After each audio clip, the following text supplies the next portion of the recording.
Hola, soy el doctor Claudio Moroz, cardiólogo de congénitas del adulto en el Hospital Gutiérrez, Hospital Español y Sanatorio Güemes.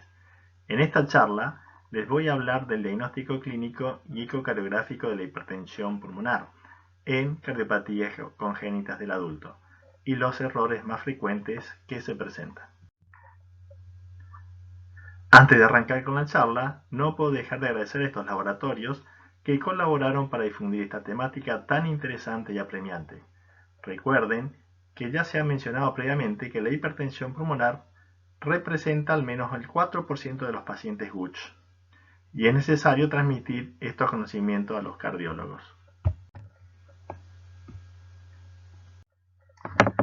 El esquema de la charla la vamos a dividir en examen físico, electrocardiograma y radiografía de tórax, medición de la presión pulmonar, errores de interpretación y finalmente las conclusiones. Ninguno de estos síntomas clásicos de la hipertensión pulmonar es específico de ella. La disnea o fatiga es el principal síntoma y acá surge el primer problema, porque cuando pregunten al paciente GUCH si se cansa, la mayoría le va a contestar que no, debido a que ellos conviven con la cardiopatía desde chicos y están habituados al tipo de vida que pueden desarrollar, que muchas veces es limitada. Es necesario, por lo tanto, investigar a estos pacientes con caminatas de 6 minutos y con consumo de oxígeno para tener así un estado real de su disnea. Distinto es la aparición brusca de disnea o fatiga en un paciente que ya veníamos controlando, porque esto sí es llamativo y deberíamos buscar la hipertensión pulmonar en este tipo de paciente. La hemóptisis puede aparecer en la hipertensión pulmonar, pero también es en pacientes sin hipertensión pulmonar, como los operados con bypass total del ventrículo derecho o Fontan-Kreuzer, que desarrollan colaterales aortopulmonares que generalmente están anticoagulados, y estos pacientes pueden presentar hemóptisis que requieren embolización con dispositivos endovasculares. Les aseguro que esto último es lo más frecuente de ver. Con respecto a la angina, es un síntoma que muchas veces es inespecífico, pero debemos ir a descartar compresión coronaria por dilatación del tronco de la arteria pulmonar. No pensaría en una hipertensión pulmonar solamente por la aparición de angina, pero la tendría en cuenta para su seguimiento. Finalmente, el síncope o presíncope, este es el menos sensible en este grupo de pacientes porque el paciente congénito tiene mucha prevalencia de arritmia, y esto es más frecuente a mayor complejidad, mayor número de cirugías requeridas y mayor edad. Cuando ocurre en hipertensión pulmonar, generalmente son de origen vasovagal y empobrecen el pronóstico. Siguiendo con el examen físico, la cianosis aumenta con la insaturación, lo cual es un predictor de evolución, pero no es sinónimo de hipertensión pulmonar. Hay pacientes cianóticos sin hipertensión pulmonar, como la tetralogía de Fallot no operada, pacientes operadas con Rastelli, con un tubo de ventrículo derecho, arteria pulmonar, que con el tiempo se ha vuelto obstructivo severo, y si este paciente tiene un foramen oval permeable, va a comenzar a shuntear de derecha a izquierda, generando cianosis. Otro caso sería el paciente con bypass total de ventrículo derecho fenestrado, donde un ligero aumento de las presiones comienza a aumentar el shunteo a través de la fenestra de derecha a izquierda.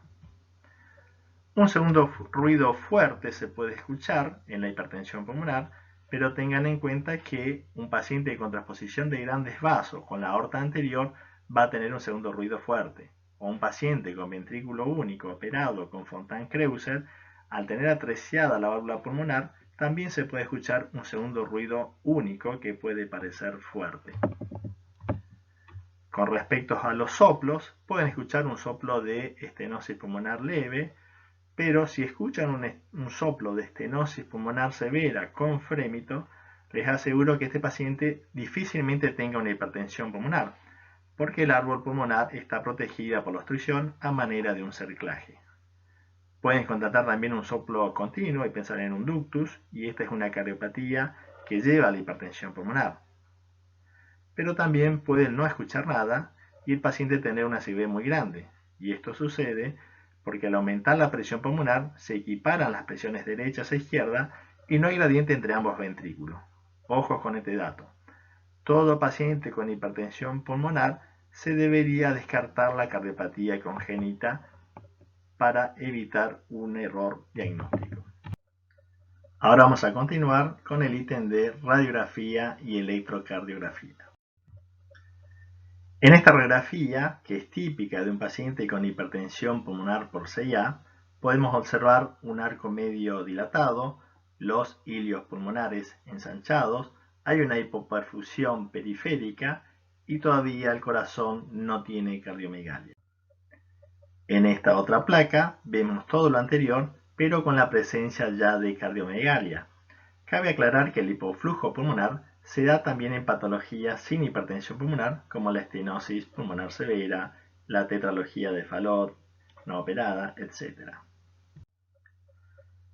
El electrocardiograma, con signos de hipertensión pulmonar como este, va a mostrar un ritmo sinusal con un eje a la derecha, con sobrecarga de cavidades derecha, y vemos que hay una R alta en B1 con T negativa, y observen el BSI cómo la S le gana en voltaje a la R y su relación R sobre S es menor a 1. En este otro electro presenta lo mismo que lo anterior, un ritmo sinusal con un eje a la derecha, con una R alta en B1 y negativa, pero agrega una onda Q inicial en B1, y esto habla de sobrecarga derecha suprasistémica. Pero cuidado, no todos los pacientes tienen un electrocardiograma tan florido. Este es el electrocardiograma de un paciente con hipertensión pulmonar y salvo ese eje a 90 grados no muestra mucho más. No tiene signos de sobrecarga del ventrículo derecho. Ahora vamos a desarrollar la medición de la presión pulmonar a través de la ecocardiografía. Esta es una publicación del año 2007 que me encanta y describe el cateterismo derecho ecográfico y cómo puedo obtener la presión de la aurícula derecha a través de la medición de la vena cava inferior, la presión sistólica pulmonar a través de la insuficiencia tricuspidia, la presión media pulmonar a través de la insuficiencia pulmonar y cómo calcular la presión capilar pulmonar con la relación E'. La presión de la aurícula derecha, mirando desde un eje subcostal, debemos tener en cuenta primero el diámetro de la vena cava inferior y cómo es su colapso. Esto generalmente se lo hace a través del modo M. Si el diámetro es menor a 21 milímetros con un colapso mayor al 50%, se estima que la presión de la aurícula derecha es normal, entre 0 y 5, con un promedio de 3 milímetros de mercurio. Con un diámetro menor de 21 milímetros y un colapso menor del 50%, se habla ya de una presión intermedia entre 5 y 10 con un promedio de 8 milímetros de mercurio. Y si el diámetro supera los 21 milímetros y el colapso es menor al 50%, ya hablamos que la presión de la aurícula derecha es alta, 15 milímetros de mercurio. Esta presión es importante calcularla bien porque nos ayuda a calcular la presión sistólica y la presión media pulmonar. Podemos ver en este ejemplo una vena cava inferior mayor a 21 milímetros con un colapso menor al 50%, lo que habla de una presión elevada de la aurícula derecha de aproximadamente el 15 milímetros de mercurio. La presión sistólica de la arteria pulmonar. Necesitamos para su medición la presencia de insuficiencia tricuspidia. La fórmula nos muestra que es igual a 4 por la velocidad pico de la insuficiencia tricuspidia al cuadrado más la presión estimada de la aurícula derecha. En este caso midieron 2,8 metros por segundo al cuadrado de 7,4, que por 4 es igual a 31 y más 3 milímetros de mercurio estimados de la aurícula derecha nos daría una presión sistólica a la arteria pulmonar de 34 milímetros de mercurio. Es importante tener una buena señal Doppler, alinear bien el traductor y ajustar correctamente el Doppler.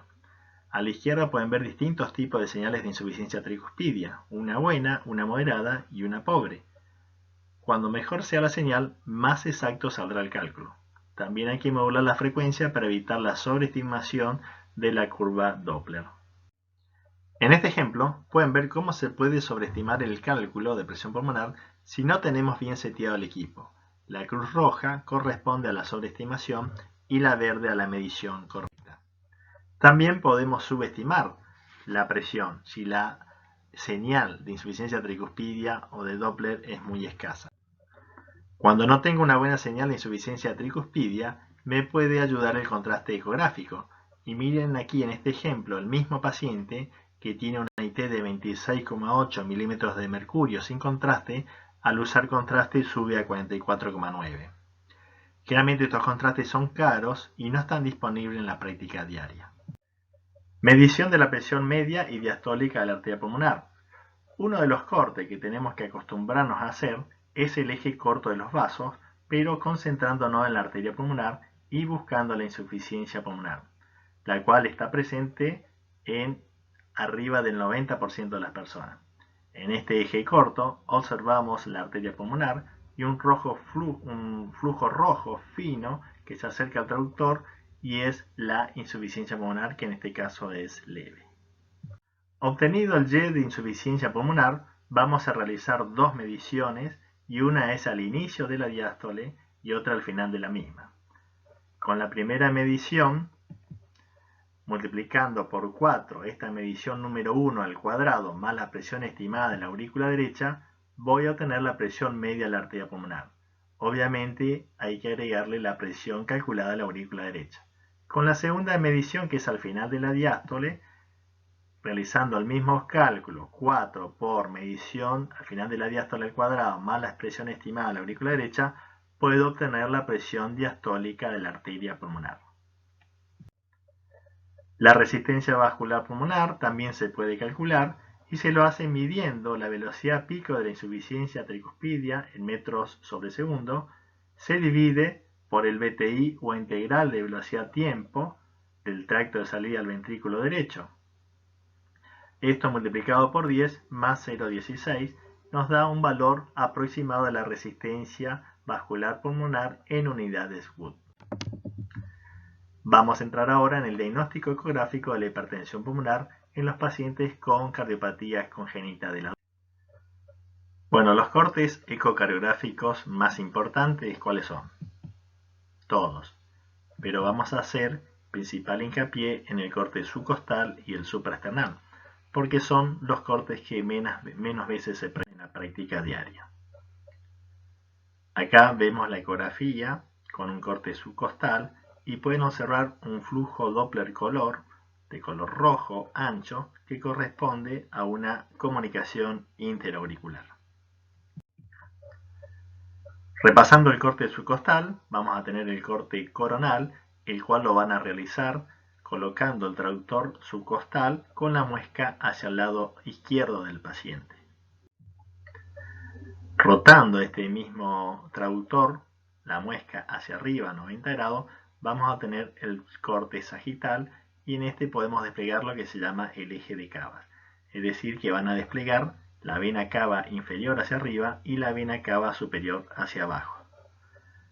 Cercano al traductor va a quedar la aurícula derecha y por debajo va a quedar la aurícula izquierda.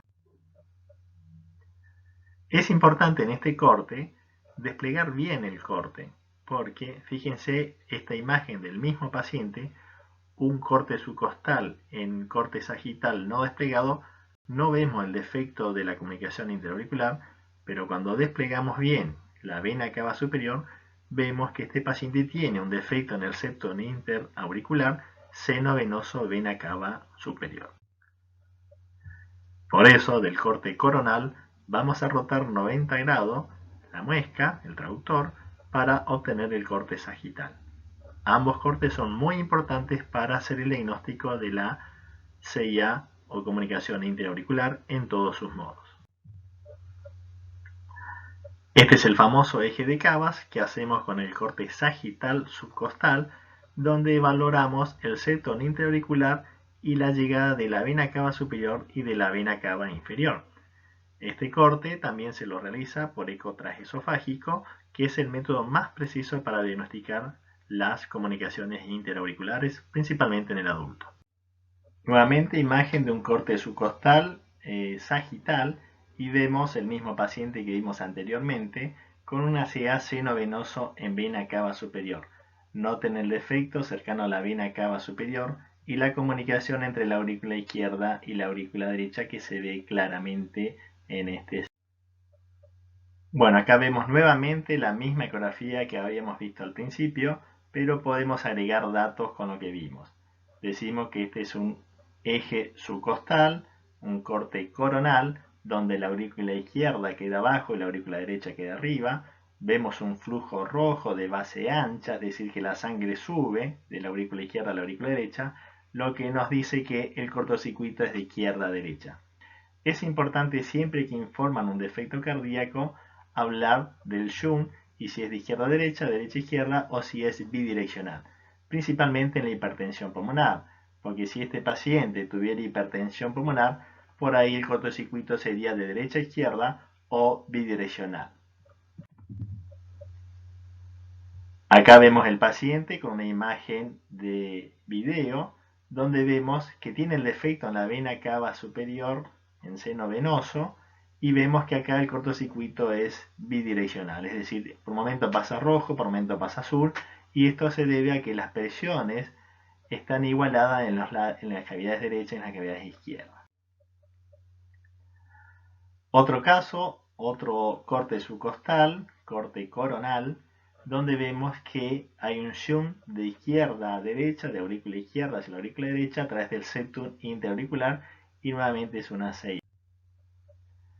Cuando hablamos de CIA, a nivel de la nomenclatura internacional para cardiopatías congénitas, lo primero que podemos decir es que el nivel 1 es CIA, pero existe un segundo nivel donde vamos a hablar de una aurícula común, de la CIA senovenoso, del foramen oval, de la CIA tipo ostium primum, ostium secundum y la senovenoso. Las más difíciles de diagnosticar serían la seno coronario y la seno venoso, y son las que presentan mayor dificultad para su diagnóstico. Y estas pueden generar hipertensión pulmonar y pueden generar de que un paciente hipertenso pulmonar sea considerado como idiopático, si no descubrimos estos defectos.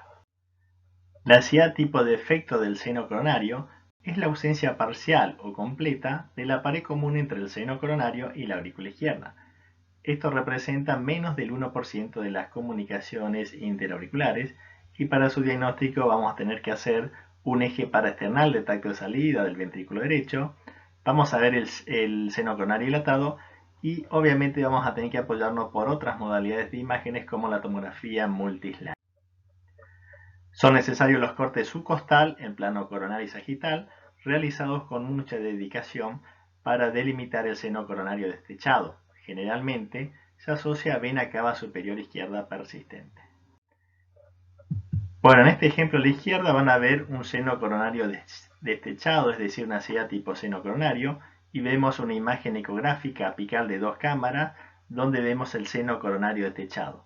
Esta misma imagen por tomografía multislide confirmando el diagnóstico. Este es otro caso donde el seno coronario no está destechado y fíjense la diferencia que se observan entre ambas imágenes.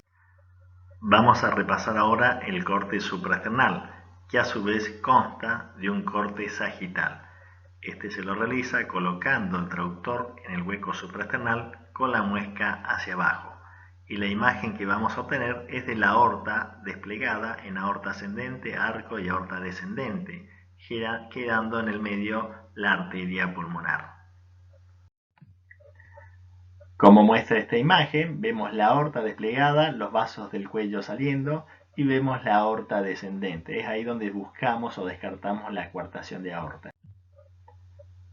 Con color vemos la aorta desplegada y vemos una pequeña llamarada entre la aorta descendente y la arteria pulmonar.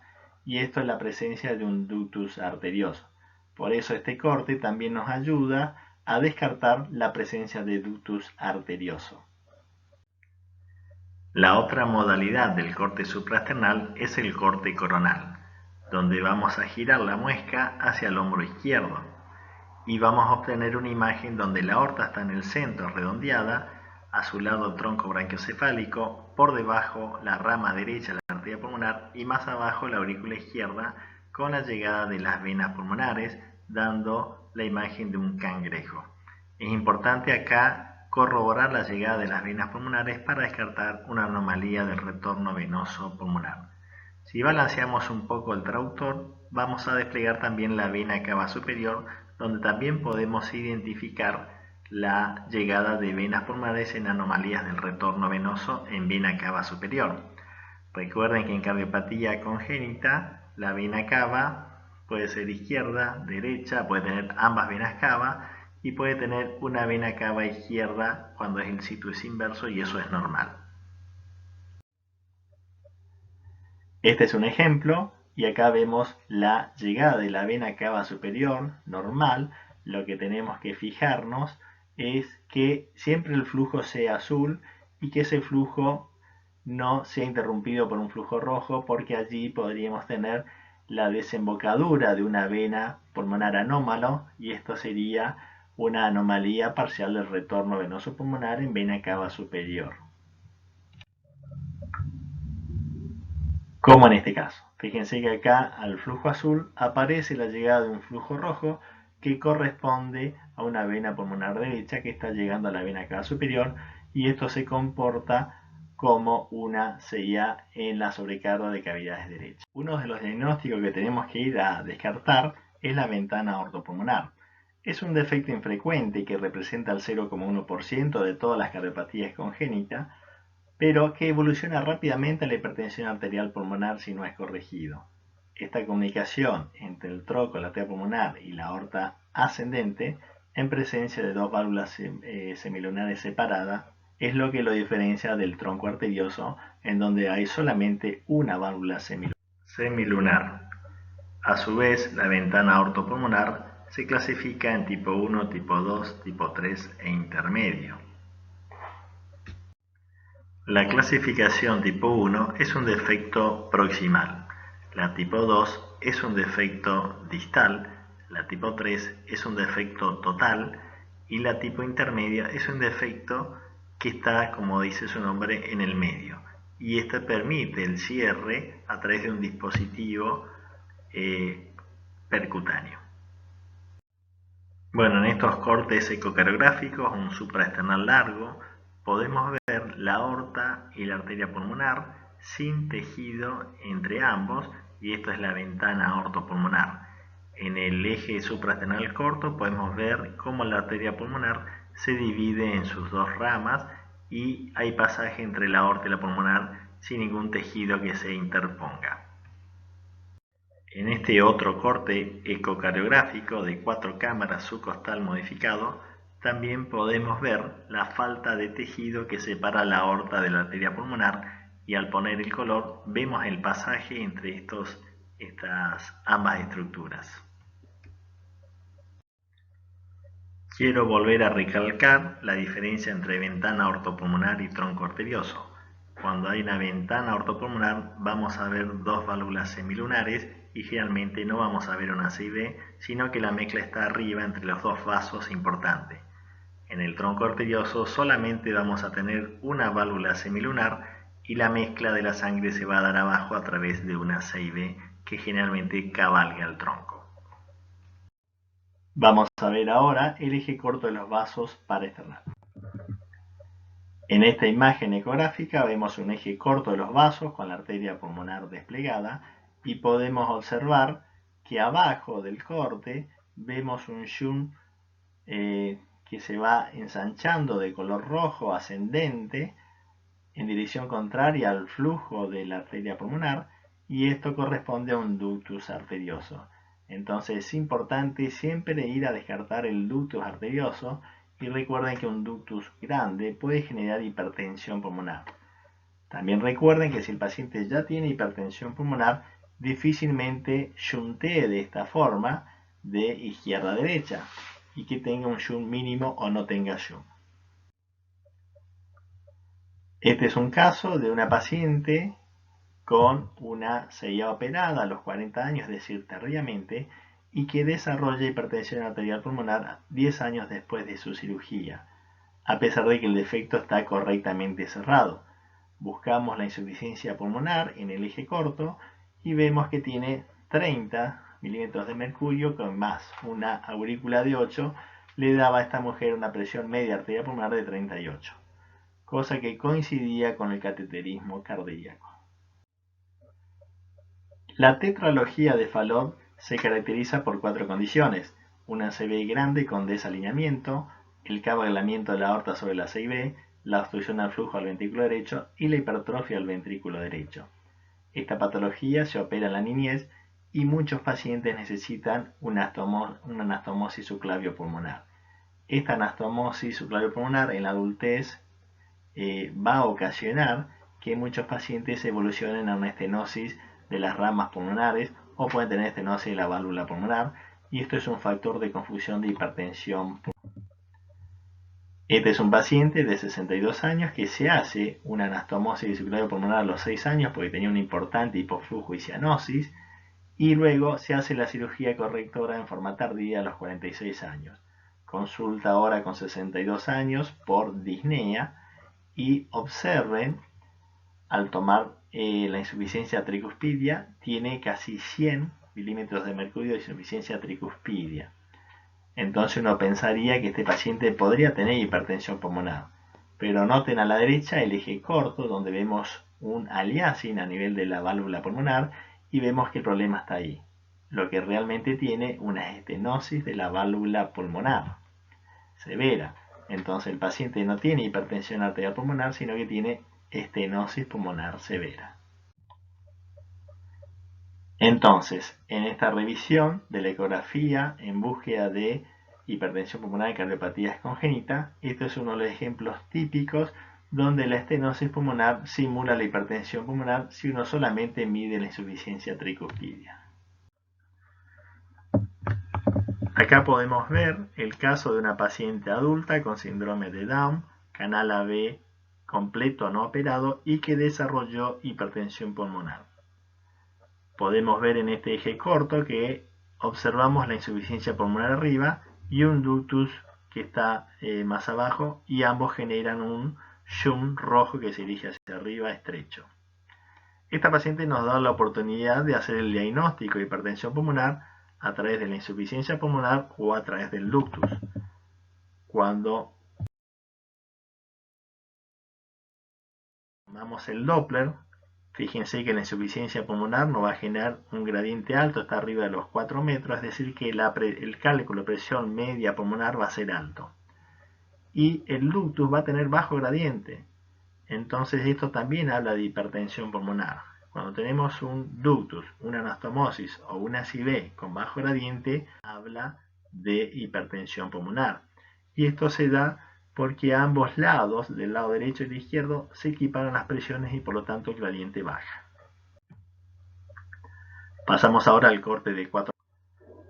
Bueno, recordando algunos conceptos, vamos a decir que la transposición de grandes vasos, la DTGA, es una discordancia ventrículo-arterial. Es decir, que el ventrículo derecho sale la aorta y del ventrículo izquierdo sale la pulmonar.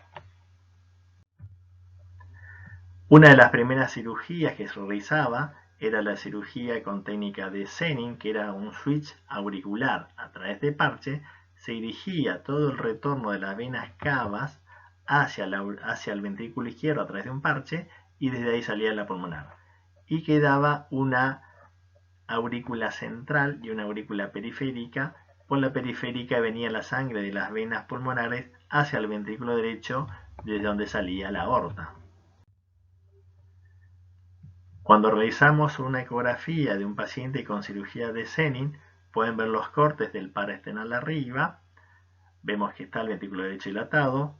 En 4 cámaras vemos que el ventrículo derecho está muy dilatado y comprimiendo al ventrículo izquierdo. Y vemos algo raro a nivel de del septum interauricular, como un anzuelo. Bueno, cuando quieran realizar el eje corto, les va a salir ambos vasos, como en caño de escopeta, y no van a poder realizar un eje corto habitual.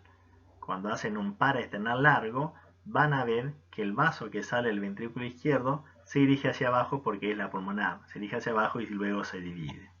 El vaso que está arriba saliendo del ventrículo derecho es la aorta. Entonces, en un 4 cámara estricto, vemos que la aorta está saliendo del ventrículo derecho. Por lo tanto, la insuficiencia tricuspidia aquí no representa la presión pulmonar, sino que representa la presión sistémica. Si a este paciente tomamos la insuficiencia tricuspidia y nos da alto y lo informamos con hipertensión arterial pulmonar, esto sería un error, porque este paciente tiene un ventrículo derecho sistémico. El otro caso es el paciente que tiene transposición congénitamente corregida o LTGA, y acá hablamos de una doble discordancia. Hay una discordancia auriculoventricular y ventricular arterial. Tal es así que la aurícula derecha llega al ventrículo izquierdo y del ventrículo izquierdo sale hacia la pulmonar. La aurícula izquierda va al ventrículo derecho y del ventrículo derecho sale la aorta. Es decir que está congénitamente corregido el defecto, pero esto genera un ventrículo derecho sistémico que soporta toda la carga. Acá vemos el dibujito y vemos cómo en azul la sangre venosa pasa a la aurícula derecha, ventrículo izquierdo y pulmonar, y la sangre arterial, aurícula izquierda, ventrículo derecho y aorta. Bueno, en este caso es una transposición congénitamente corregida, LTGA, doble discordancia. Vemos la foto de un 4 cámara y en el 4 cámara podemos observar que el ventrículo derecho está dilatado y se encuentra donde tendría que estar el izquierdo, y es como una inversión ventricular generando un ventrículo derecho de posición sistémica. Sé yo que es el ventrículo derecho por el septum auriculoventricular. Recuerden que el septum auriculoventricular me indica dónde está el ventrículo izquierdo. Podemos ver en la imagen color que hay un importante jet de insuficiencia tricuspidia, y cuando hicimos el eco 3D veíamos que había un defecto de la función de este ventrículo. Acá pueden ver las imágenes ecocardiográficas y noten cómo el ventrículo derecho está dilatado con una función disminuida y cómo hay una importante insuficiencia tricuspidia, que esto estaría actuando en un paciente normal como una insuficiencia mitral. Recuerden que el ventrículo derecho es sistémico. Nunca se sabe bien si esta insuficiencia tricuspidia es la que termina dilatando al ventrículo derecho o es la dilatación del ventrículo derecho la que lleva a la insuficiencia tricuspidia severa. Recuerden que el ventrículo derecho no está adaptado para las grandes presiones que tiene que soportar, y aparte que está irrigado por una sola coronaria a diferencia del ventrículo izquierdo. La doble cámara de ventrículo derecho es otra de las patologías que nos puede hacer confundir con una hipertensión pulmonar, porque es una enfermedad donde la presencia de una banda muscular divide al ventrículo derecho en dos cámaras, una de alta presión anterior a la obstrucción y que se denomina proximal, y otra de baja presión posterior a la obstrucción que se denomina distal. Ambas están separadas por un ostium infundibuli, y muchas veces esta hipertrofia de la banda muscular se da por un jet de una comunicación interventricular que genera este tipo de reacción y genera esta patología. Acá vemos el caso de una paciente de 24 años con una CIB y con sospecha de hipertensión pulmonar, pero al hacer el eco transesofágico se pudo constatar que el ventrículo derecho estaba con una doble cámara por hipertrofia musculares. ¿Podemos diagnosticar hipertensión pulmonar en los pacientes con Fontau-Kruse por ecocardiograma? Vamos a recordar que cuáles son los tipos de bypass del ventrículo venoso o del ventrículo derecho. Esto surge en el año 71 con Fontan en Francia y Kruse en Argentina, que realizan la primera derivación, conocida como atrio pulmonar. Luego hubo una modificación, que es la colocación de un tubo intracardíaco en el año 88 por Leval, y finalmente se divulgó la colocación de un tubo extracardíaco para evitar arritmias en el año 1990 por Marcelletti. Estos cortes de 4 cámaras corresponden a un paciente con doble salida del ventrículo derecho operado con bypass total del mismo. Fíjense que abajo en la aurícula derecha, una imagen redondeada corresponde a un tubo extracardíaco, y todo este corazón, la sangre que pasa por él es sistémica. Por más que observen una válvula tricuspidia y una mitral, el flujo que llevan es sistémico, porque el flujo venoso va por el tubo extracardíaco, como habíamos visto anteriormente en el gráfico. Por color pueden observar que tiene una insuficiencia tricuspidia severa y una insuficiencia mitral leve. Bueno, ahora la imagen del mismo paciente, pero en movimiento, un eco de 4 cámaras, BIDI y un eco color, donde podemos observar un prolapso de la válvula tricúspide importante, con una insuficiencia tricuspidia muy importante y una insuficiencia mitral leve. Si nosotros medimos el gradiente de la válvula tricúspide o mitral para informar la presión pulmonar, esto sería un error porque ambas válvulas están en un sistema sistémico y el flujo venoso pasa a través del tubo extracardíaco que se ve como un redondito allá abajo en la aurícula derecha. En esta imagen ecocardiográfica, arriba a la izquierda, van a ver un 4 cámaras y observen que no se ve la válvula tricúspide porque es una atresia tricuspidia. La válvula mitral es normal, el ventrículo izquierdo es normal, pero es un ventrículo único. Esta paciente fue operada con un bypass total del ventrículo derecho con tubo intracardíaco, que es la imagen redondeada que se ve adentro de la aurícula derecha, desde donde sale un flujo rojo que es la fenestra. La fenestra es una comunicación entre el tubo que lleva la sangre venosa y el sistémico que pasa por dentro del corazón por las aurículas y el ventrículo. Si la presión en el sistema venoso sube, va a descargar a través de la fenestra con un cortocircuito de derecha a izquierda, generando mayor cianosis. Lo que vemos a la derecha y abajo es cuando pulsamos con Doppler la fenestra, y si esta fenestra tiene muy alta velocidad, podemos sospechar un aumento de la presión dentro del sistema venoso por aumento de la resistencia vascular pulmonar. Es el ruido que genera la fenestra al ser pulsada.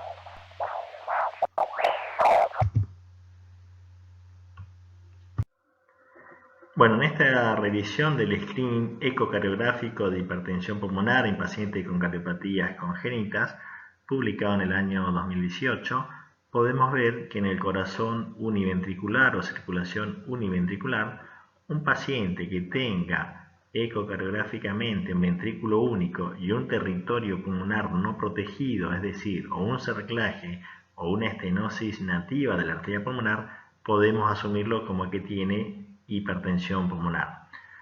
También podemos tener el caso de una cardiopatía compleja que no ha sido reparada o no ha sido completamente reparada, y si en ella observamos que las colaterales, el gradiente de las colaterales es de bajo gradiente o tiene un shunt que es de bajo gradiente como una anastomosis subclavio pulmonar, también podemos sospechar que este paciente tiene una hipertensión pulmonar, porque al subir la presión pulmonar se equiparan las presiones del lado izquierdo y derecho y eso le saca gradiente al shunt, como ya habíamos hablado anteriormente.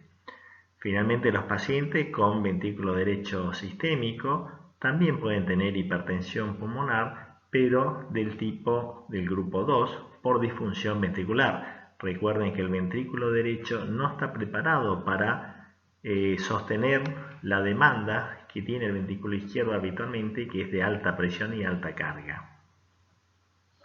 Y para ir terminando, vamos a enumerar los errores frecuentes en la práctica de ecocardiografía y la hipertensión pulmonar.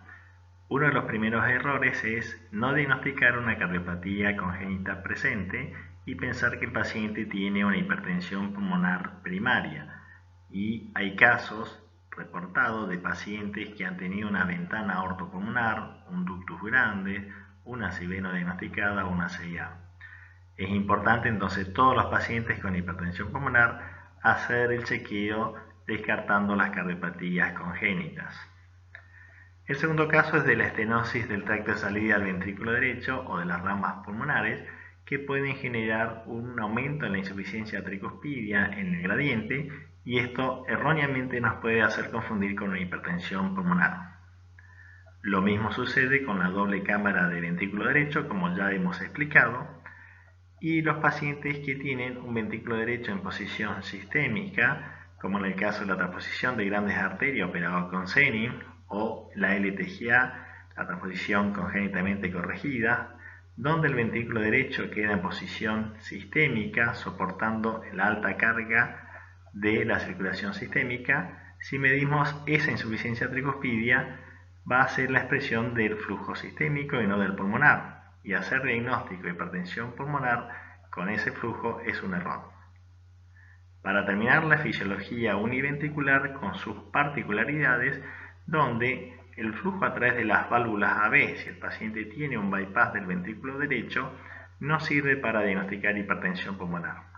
Solamente sirve la fisiología univentricular en un paciente que no está reparado, donde no hay protección del árbol pulmonar a través de un cerclaje o donde no tiene el paciente una estenosis pulmonar nativa traída desde el nacimiento. Finalmente, y para ir concluyendo, nuevamente agradecer a la industria que ha apoyado la creación de este workshop en una temática que hay que difundir, que es el concepto de hipertensión arterial pulmonar en la cardiopatía congénita, la cual tiene sus particularidades que debemos conocer para evitar cometer errores diagnósticos. Muchas gracias.